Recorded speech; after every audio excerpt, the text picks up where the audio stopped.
दोपहर का समय था। घने जंगल से निकलते हुए एक घुड़सवार दीपनगर राज्य की ओर चला जा रहा था। अचानक उसने एक वृक्ष के नीचे अपना घोड़ा रोक दिया। वो कोई और नहीं बल्कि एक बहुत बड़ा व्यापारी था।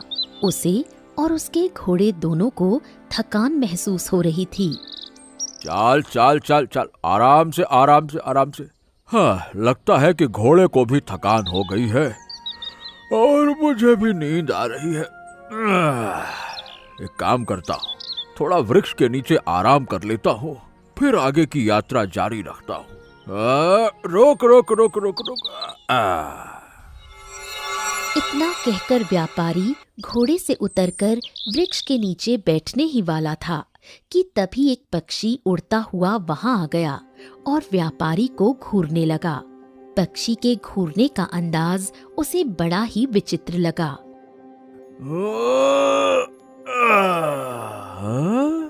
बाप रे, ये पक्षी तो बड़ा ही विचित्र लग रहा है, हैं? चल खैर। व्यापारी कुछ देर तक पक्षी को देखता रहा और फिर सो गया। कुछ देर बाद वो सोकर उठा और अपने घोड़े पर बैठकर आगे बढ़ने लगा। तभी उसे दो रास्ते नजर आए। वो चौंक गया। हैं? हे भगवान, यहाँ तो दो रास्ते नजर आ रहे हैं। अब ये दीपनगर जाने का रास्ता कौन सा हो सकता है? एक तो ये घना जंगल है, अगर मैंने गलत रास्ता पकड़ लिया तो कहीं भटक न जाऊं। एक काम करता हूँ, बाईं दिशा की ओर जो रास्ता जा रहा है वही सही लग रहा है। हाँ, उसी से चलता हूँ। चल भाई, मेरे घोड़े, टिक टिक टिक टिक, आगे बढ़। चल चल चल चल चल।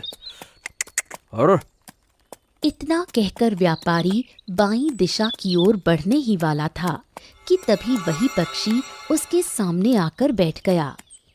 तुम गलत दिशा की ओर जा रहे हो। अगर इस दिशा में जाओगे तो फिर कभी वापस नहीं आओगे। ये रास्ता जंगल की गहराई में जाता है, जो विचित्र रहस्यों से भरा हुआ है। पक्षी के मुंह से मनुष्य की आवाज सुनकर व्यापारी डर गया और तुरंत दूसरे रास्ते की ओर घोड़ा दौड़ा दिया। कुछ देर बाद व्यापारी दीपनगर राज्य की सीमा पर खड़ा था। वो घोड़े से उतरा और हांफते हुए अपने आप से बोला, हाँ, हाँ, अरे बाप रे बाप, जान बची तो लाखों पाए। अरे बच गए भगवान, धन्यवाद धन्यवाद। हाँ, अरे मुझे तो वो पक्षी कोई राक्षस या पिशाच लग रहा था। भला कोई पक्षी भी मनुष्य की आवाज में बात करते हैं क्या? एक काम करता हूँ, मुझे ये सूचना राज्य के राजा को देनी चाहिए। हाँ। इतना कहकर वो घोड़े पर बैठकर राजमहल की ओर निकल पड़ा। कुछ देर बाद व्यापारी राजा के दरबार में खड़ा था। सिंहासन पर दीपनगर के राजा सूरज बैठे हुए थे। महाराज की जय हो। प्रणाम महाराज, मेरा नाम केशव है महाराज। मैं एक व्यापारी हूँ, अलग अलग राज्यों और नगरों में घूम घूम कर व्यापार करता हूँ। महाराज, आपके राज्य का नाम बहुत सुना था, इसीलिए व्यापार करने के लिए मैं आपके राज्य आ रहा था कि जंगल में मुझे थकान हुई तो मैंने सोचा थोड़ा वृक्ष के नीचे बैठकर आराम कर लिया जाए। महाराज, जब मैं आराम करके आगे बढ़ा तो मुझे दो रास्ते दिखाई दिए। अब मैं सोच में पड़ गया कि किस रास्ते में जाऊं। बस तभी एक पक्षी मेरे सामने आ पहुंचा और मनुष्य की आवाज में मुझसे बात करने लगा। महाराज, व्यापारी के बोलने के बाद राजा सूरज गहरी सोच में डूब गए। व्यापारी, तुम पहले नहीं हो जिससे उस रहस्यमयी पक्षी ने बात की हो। इससे पहले भी न जाने कितने यात्री और व्यापारी उसकी शिकायत लेकर मेरे पास आ चुके हैं।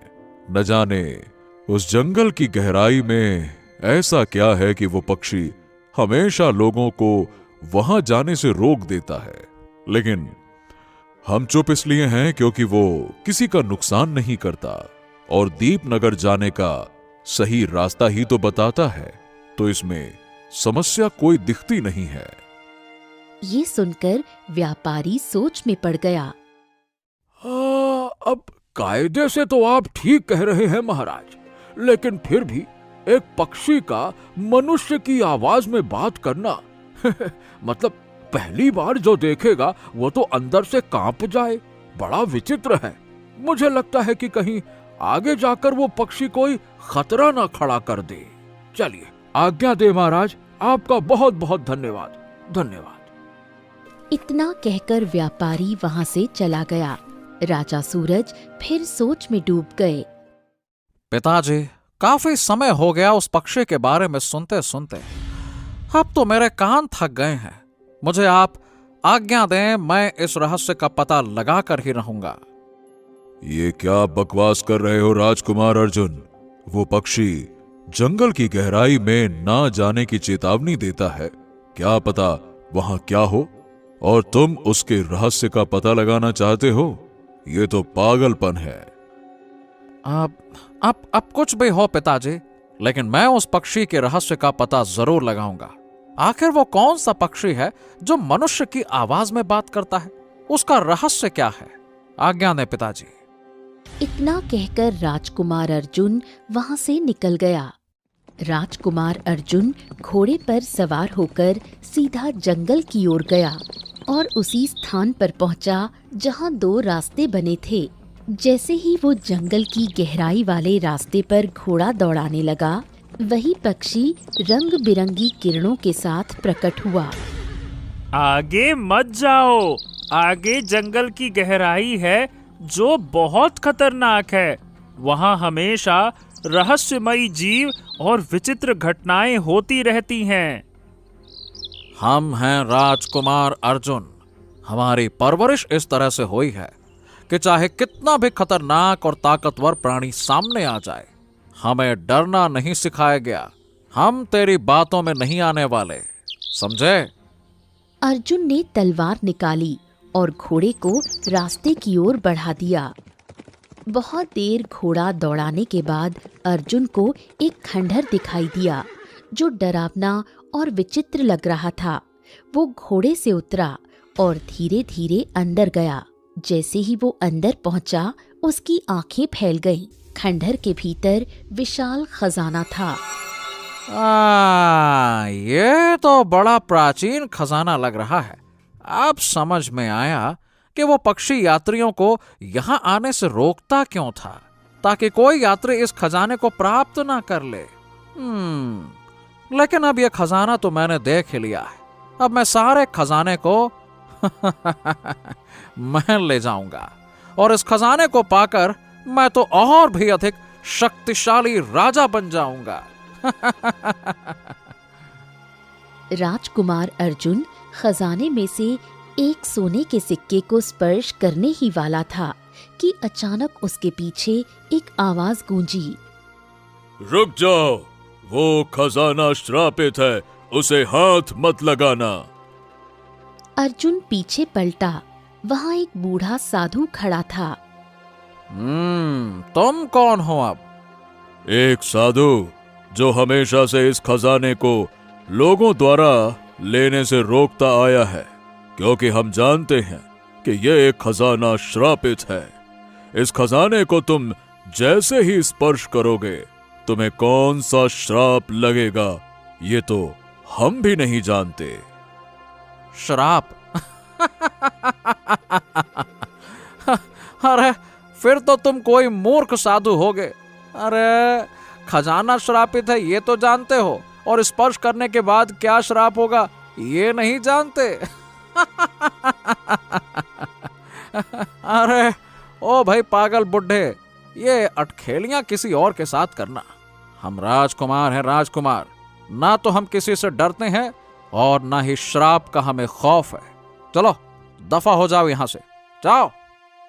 इतना कहकर अर्जुन ने तुरंत सोने के सिक्के को उठा लिया। अगले ही पल रंग बिरंगी किरणें उस पर पड़ी और वो पत्थर में बदलना शुरू हो गया। हाँ हाँ, अरे ये क्या था? ये क्या था? मुझे मुझे मुझे क्या हो रहा है? अरे मैं ये क्या मैंने ये क्या हो रहा है? देखो देखो देखो। ओ मैंने कहा तो था कि मुझे भी नहीं पता कि तुम्हें कौन सा श्राप लगेगा। तुम्हें पत्थर बनने का श्राप लगा है। अब तुम पत्थर में बदल जाओगे। कुछ ही क्षणों में राजकुमार अर्जुन पूरी तरह पत्थर बन गया। साधु धीरे धीरे कदमों से खंडहर से बाहर निकलकर जंगल की गहराइयों में गुम हो गया। अगले दिन जब राजकुमार अर्जुन वापस नहीं लौटा, राजा सूरज चिंता में पड़ गए। कुछ दिन बीत गए लेकिन अर्जुन नहीं लौटा। राजा सूरज ने तुरंत सेनापति को बुलवाया। सेनापति, मेरा पुत्र जरूर उस स्थान पर गया होगा जहां यात्रियों को वो रहस्यमयी पक्षी मिलता है। मुझे लग रहा है कि वो उसी रास्ते पर चला गया होगा और अभी तक वापस नहीं आया। एक काम करो, अपने सैनिकों को लेकर वहां जाओ और पता लगाओ कि मेरा पुत्र ठीक है या फिर नहीं। जी महाराज, बिल्कुल। आपके आदेश देने से पहले ही मैंने सैनिकों से बातचीत की थी। हमें भी राजकुमार की उतनी ही चिंता है जितनी आपको है महाराज। लेकिन महाराज, बात यह है कि सभी सैनिकों ने उस रास्ते पर जाने से मना कर दिया है, क्योंकि उस रास्ते के आगे जंगल की गहराई है और वहां विचित्र घटनाएं होती रहती हैं।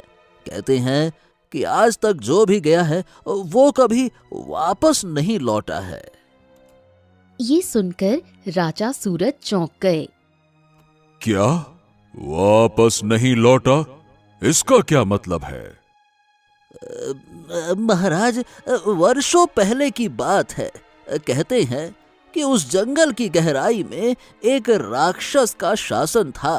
धीरे धीरे राक्षस का डर लोगों में बढ़ता चला गया और लोगों ने वहां जाना बंद कर दिया। राजा सूरज क्रोधित हो उठे। ओह, तो क्या हमारे राज्य में कोई भी इतना वीर मनुष्य नहीं है जो जंगल की गहराई में जाने की हिम्मत कर सके? सब के सब नपुंसक हैं क्या? महाराज, क्या है कि सबको अपने अपने परिवारों की चिंता है ना।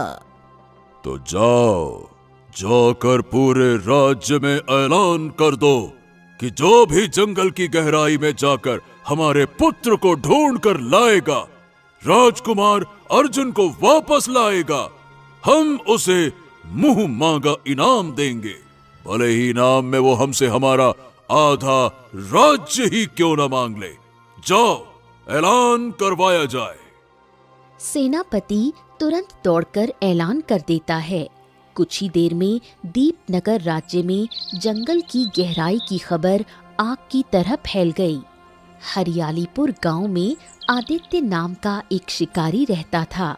वो अपने घर पर उदास बैठा था।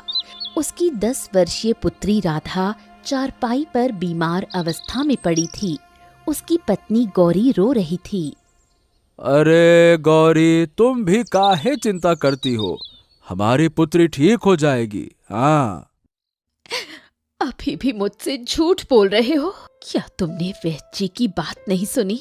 हमारी राधा को केवल एक विशेष जड़ी बूटी ही बचा सकती है, जो दीपनगर राज्य के बड़े औषधालय में रखी है। उसकी कीमत 10,000 सोने के सिक्के हैं।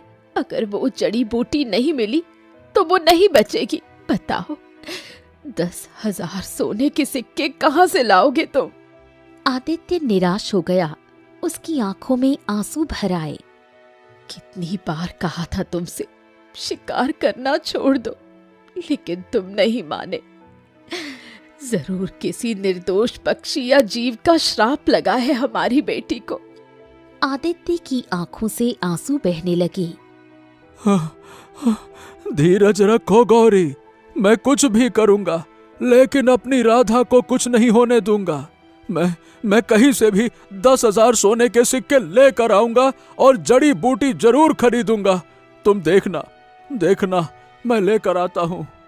इतना कहकर आदित्य उदास मन से घर से बाहर निकला। तभी उसके पड़ोस में रहने वाला उसका मित्र बलराम उसे मिल गया। आहा, अरे भाई आदित्य, मैं तो तुम्हारे पास ही आ रहा था। हैं? क्यों बलराम भैया, क्या बात है? अरे भैया, क्या तुमने राजा सूरज का ऐलान नहीं सुना क्या? इतना कहकर बलराम राजा सूरज का ऐलान आदित्य को सुनाता है। ऐलान सुनकर आदित्य चौंक जाता है। समझे? अब तुम ही तो वो इकलौते शिकारी हो आदित्य। अरे भाई, बरसों पहले तुम अपने मित्र अशोक के साथ इस जंगल में गए थे और तुम पहले ऐसे व्यक्ति हो जो जंगल की गहराई से वापस आ गए थे। दिमाग लगाओ, अगर तुम राजकुमार अर्जुन को जंगल की गहराई से सुरक्षित राजमहल तक ले आए तो राजा सूरज तुम्हें मुंह मांगा इनाम देगा। तुम्हारे पुत्र का इलाज आसानी से हो जाएगा। ये सुनकर आदित्य रुक गया, फिर सीधे अपने कदम राजमहल की ओर मोड़ दिए। राजा सूरज चिंतित अवस्था में सिंहासन पर बैठे थे। तभी आदित्य दरबार में पहुंचा।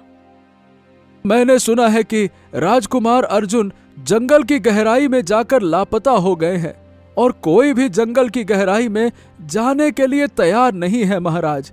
आपने ये ऐलान किया है कि जो भी आपके पुत्र को ढूंढ कर लाएगा आप उसे मुंह मांगा इनाम देंगे। हाँ आदित्य, तुमने बिल्कुल सही सुना। हाँ तो महाराज, मैं जंगल की गहराई में जाने के लिए तैयार हूँ। मुझे इनाम में केवल 10,000 सोने के सिक्के चाहिए, बस, जिससे मैं औषधालय से जड़ी बूटी खरीद कर अपनी बीमार पुत्री को दे सकूं ताकि वो स्वस्थ हो जाए। राजा सूरज की आंखों में चमक आ गई। ठीक है, हम तुम्हें सिर्फ 10,000 सोने के सिक्के नहीं, अपनी ओर से अतिरिक्त इनाम भी देंगे। बस कैसे भी करके हमारे पुत्र को वापस ले आओ। उसके गुम होने के बाद हमारी रानी का बुरा हाल है। बस हमारे पुत्र को लेकर आओ। आदित्य चुपचाप दरबार से बाहर चला गया। कुछ घंटे बाद आदित्य उसी स्थान पर खड़ा था जहां से 2 रास्ते जंगल की ओर जाते थे। हाँ, मैंने तो सुना है कि जब यात्री यहाँ से गुजरते हैं तो एक रहस्यमयी पक्षी मनुष्य की आवाज में उन्हें जंगल की गहराई में ना जाने की चेतावनी देता है। यहाँ तो कोई पक्षी दिखाई ही नहीं दे रहा। कोई है क्या? ओ पक्षी! तभी वही रहस्यमयी पक्षी उड़ता हुआ आ पहुंचा और आदित्य को घूरने लगा। अगले ही पल आदित्य ने बिजली की फुर्ती से अपना जाल पक्षी पर फेंक दिया। पक्षी जाल में फंस गया।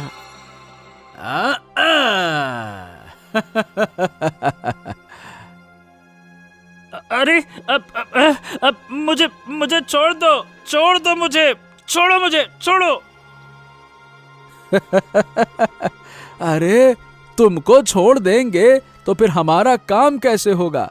ये बताओ, राजकुमार अर्जुन कहाँ हैं?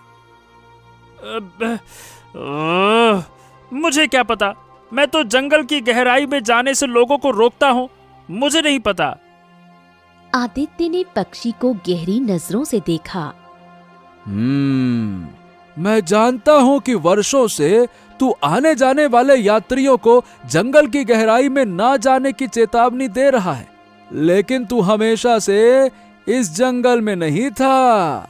बेटा, पहले इस जगह सिर्फ एक सन्नाटा रहता था।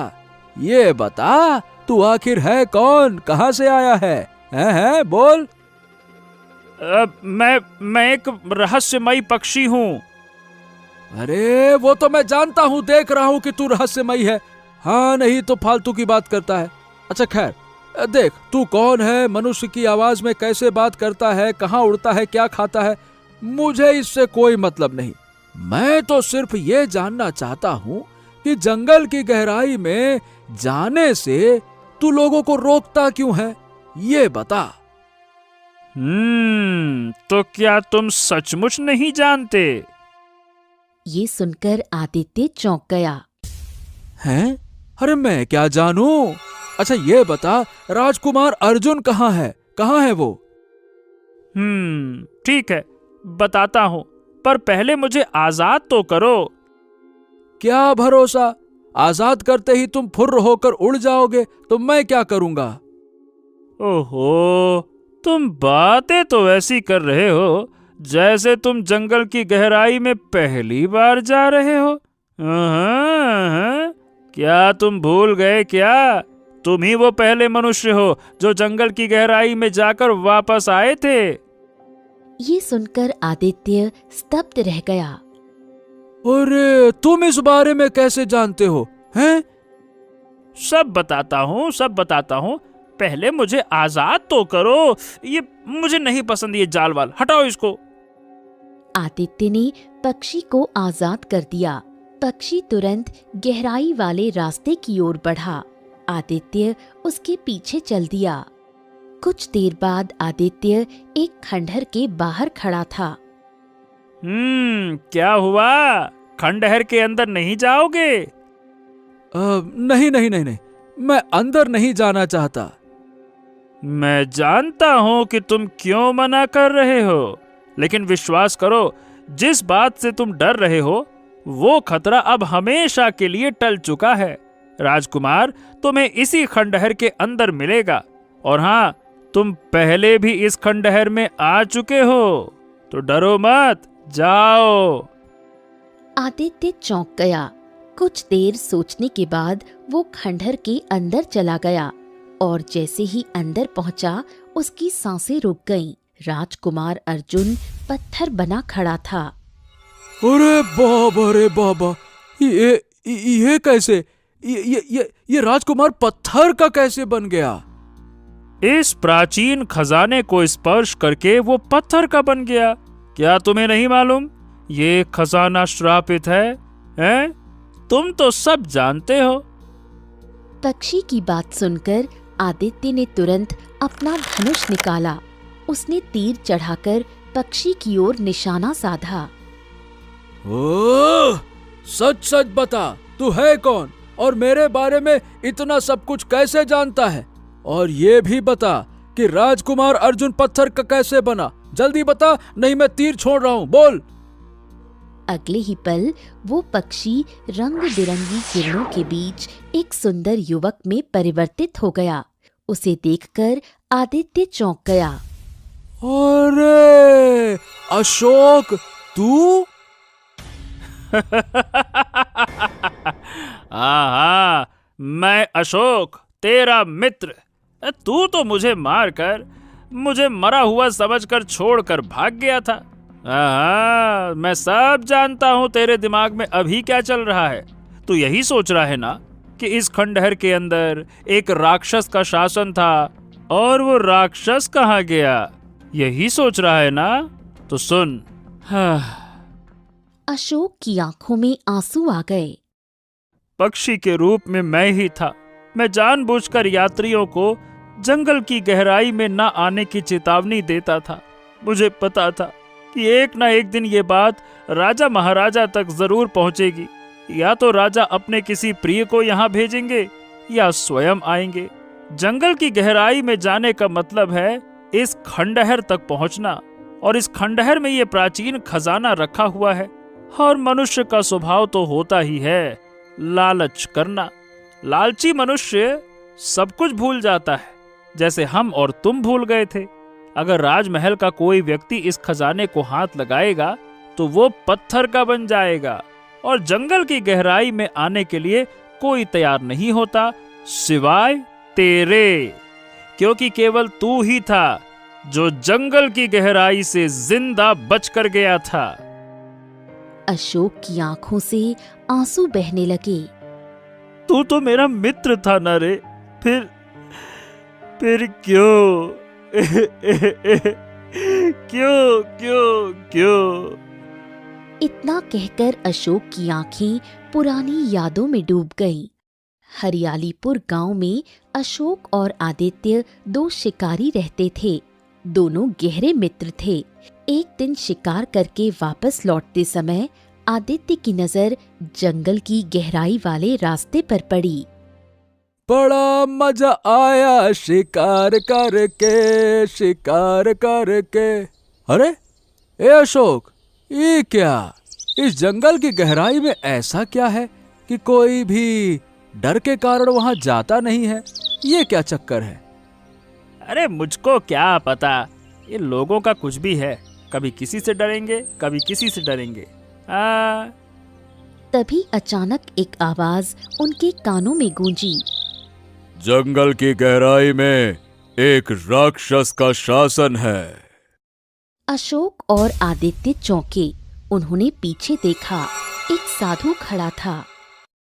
राक्षस मतलब? जंगल की गहराई में एक खंडहर है। उस खंडहर में खजाना रखा है।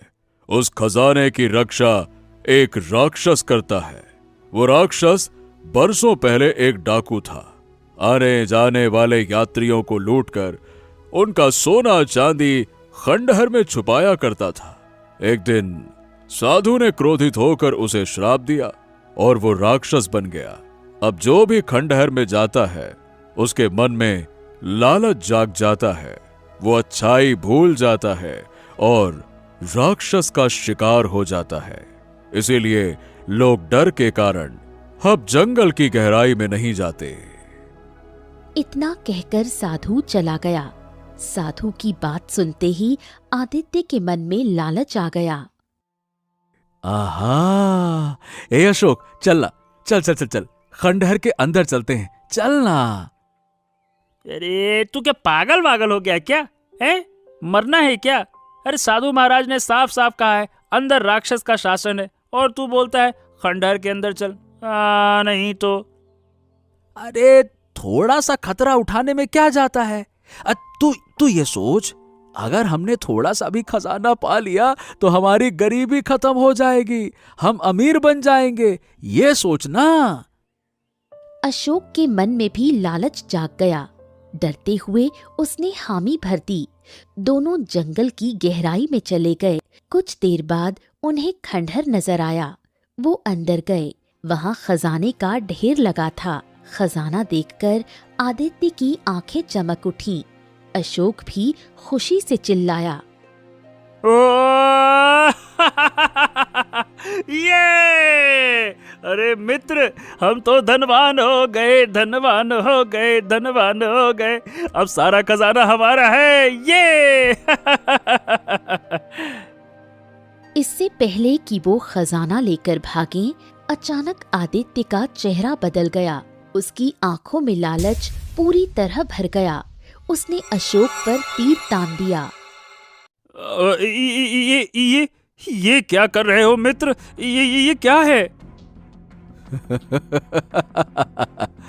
तूने सही कहा, ये सारा खजाना हमारा नहीं, मेरा है। मैं लूंगा इसको। मैं अशोक कुछ समझ पाता इससे पहले आदित्य ने तीर चला दिया। अशोक घायल होकर जमीन पर गिर पड़ा। तभी एक भयानक आवाज गूंजने लगी। काला धुआं फैल गया। आदित्य डर गया। इसका मतलब वो साधु सही कह रहा था। मुझे भागना होगा। हे भगवान। आदित्य अशोक को वहीं छोड़कर भाग गया। कुछ ही देर में राक्षस प्रकट हुआ। उसने घायल अशोक को देखा और भयावह हंसी हंसा।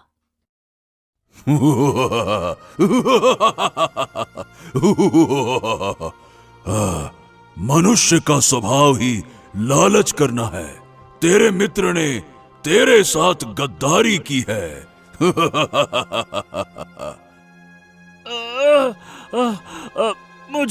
मुझे ऐसी उम्मीद नहीं थी। एक काम करो, मुझे मार दो। ऐसे संसार में मुझे नहीं रहना। मुझे मार दो।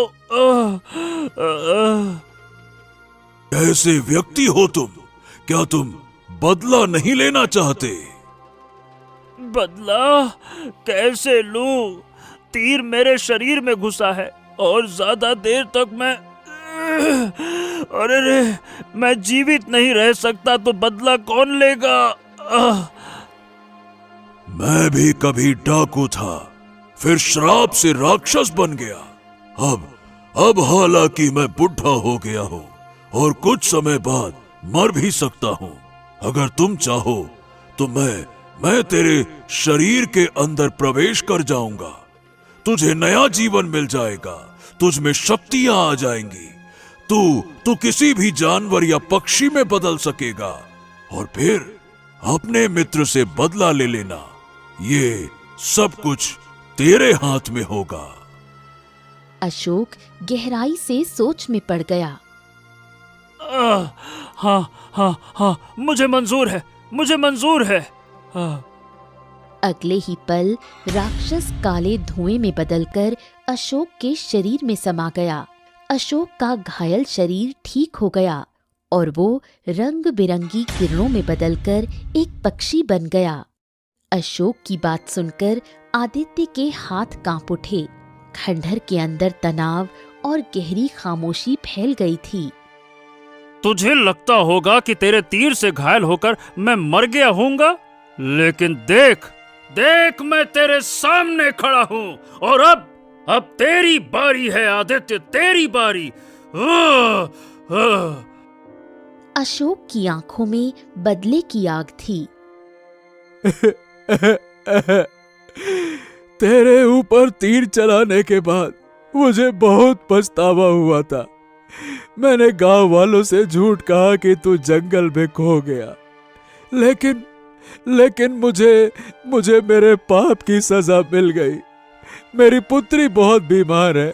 कृपया किसी तरह राजकुमार अर्जुन को सही कर दे। मैं राजा सूरज से 10,000 सोने के सिक्के लेकर जड़ी बूटी खरीद कर अपनी पुत्री को दे दूंगा। उसके बाद मैं स्वयं यहाँ आ जाऊंगा। तू ले लेना बदला, मार डालना मुझे। अपनी जिंदगी नहीं, अपने बच्चे की जिंदगी चाहिए। नहीं, ऐसा हरगिज नहीं, किसी भी कीमत पर नहीं हो सकता। इस खजाने को मेरे शरीर में मौजूद उस राक्षस ने श्रापित किया है। राजकुमार अर्जुन तभी अपने असली हालत में आएगा जब मैं तुझे मार दूंगा, और यही सौदा मैंने राक्षस से किया था। अगले ही पल रंग बिरंगी किरणों के बीच एक साधु प्रकट हुआ। वही साधु जिसने वर्षों पहले आदित्य और अशोक को जंगल की गहराई के बारे में बताया था। तुम्हारे मित्र की कोई गलती नहीं है। क्या? अब आप ये क्या कह रहे हैं साधु महाराज? आदित्य ने ही मुझे तीर मारकर मारा था। मुझे खत्म करने का प्रयास किया, इसके मन में लालच आ गया था। जब मैंने तुम दोनों को मना किया था कि जंगल की गहराई में मत जाओ, तो कहा था खंडहर में जो भी जाता है उसके मन में बुराई बस जाती है। तुम दोनों अंदर गए और लालच तुम दोनों में था। तुम भी खुशी से चिल्ला रहे थे, खजाना मिल गया, खजाना मिल गया। बस फर्क इतना था कि आदित्य का लालच ज्यादा तेजी से बढ़ गया था, इसीलिए उसने तुम्हें घायल कर दिया ताकि वो पूरा खजाना ले सके, और राक्षस के डर से भाग निकला। राक्षस ने तुम्हारा फायदा उठाया। वो पहले से ही बीमार था, उसे एक इंसानी शरीर की आवश्यकता थी, इसीलिए उसने तुमसे सौदा किया और तुम्हारे अंदर प्रवेश किया। उसने तुम्हारे भीतर बदले की आग भड़काई। एक ऐसा बदला जो ले लिया जाता ना तो संसार का सबसे भयानक बदला होता। अचानक अशोक के शरीर से काला धुआं निकलने लगा। वो धुआं आकार लेता हुआ राक्षस में बदल गया। बरसों पहले तुझे एक साधु ने राक्षस बनने का श्राप दिया था। वो गलत था। तुझे राक्षस नहीं, राख बन जाने का श्राप मिलना चाहिए था, राख बनने का। ओम साधु ने मंत्र पढ़ना शुरू किया। राक्षस चीखा, उसके शरीर में आग लग गई। कुछ ही क्षणों में वो जलकर राख में बदल गया। उसी पल रंग बिरंगा प्रकाश फैला और राजकुमार अर्जुन सही हो गया। वो घबराकर साधु के पैरों में गिर पड़ा। साधु महाराज, मुझे मुझे क्षमा कर दीजिए साधु महाराज, मुझे क्षमा कर दीजिए। राजकुमार, अब यहाँ कभी मत आना, जाओ। साधु ने खजाने की ओर देखा, मंत्र पढ़ा और अगले ही पल पूरा खजाना मिट्टी में बदल गया। हाँ, इसी खजाने की वजह से लोगों में लालच आते हैं, अब कोई भी लालच में नहीं आएगा। अशोक और आदित्य ने एक दूसरे को गले लगा लिया। दोनों की आंखों में पछतावा और अपनापन था। आदित्य राजकुमार अर्जुन को लेकर राजमहल लौट आया और पूरी घटना राजा सूरज को बताई। राजा सूरज अर्जुन के वापस आने पर अत्यंत प्रसन्न हुए। उन्होंने आदित्य को 1 लाख सोने के सिक्के दिए। आदित्य ने प्रसन्न होकर 50,000 सोने के सिक्के अशोक को दिए और बाकी से अपनी पुत्री का इलाज करवाया। उसकी पुत्री पूरी तरह स्वस्थ हो गई।